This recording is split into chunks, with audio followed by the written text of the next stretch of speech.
আচ্ছা, একটা জিনিস শোনা যাচ্ছে যে সঞ্জীব সান্যাল পশ্চিমবঙ্গের ফাইন্যান্স মিনিস্টার হতে পারেন।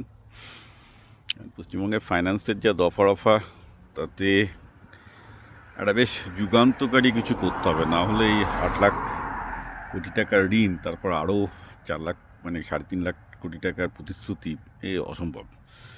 সঞ্জীব সান্যাল সেদিক থেকে আমি বলবো খুবই যোগ্য ব্যক্তি। যে শোনা যাচ্ছে তাকে হয়তো নন্দীগ্রাম সিট থেকে জিতিয়ে আনতে হতে পারে, যে সিটটা শুভেন্দু ছেড়ে দিচ্ছেন, হলে খুবই ভালো হয়। কারণ অ্যাটলিস্ট তিনি আনকনভেনশনাল চিন্তাধারা করেন। আর তার মানে একটা ব্যাপারে তার সাথে আমি একমত, সিপিএমের 34 বছর আর তৃণমূলের 15 বছর যেভাবে বাংলাকে পিছিয়ে দিচ্ছিল, তার প্রতিটা কারণ, প্রতিটা দৃশ্য, প্রতিটা ক্ষত তার মনের গভীরে আছে।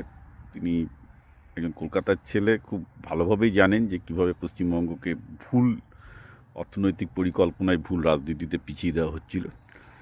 এবং তিনি পশ্চিমবঙ্গ কী করে রিভাইভ করা যায় সেগুলো নিয়ে কয়েকদিন থেকে দেখছিলাম বিভিন্ন টিভিতে সাক্ষাৎকার দিচ্ছিলেন। আর আই কনকার উইথ হিম যে এগুলো দরকার।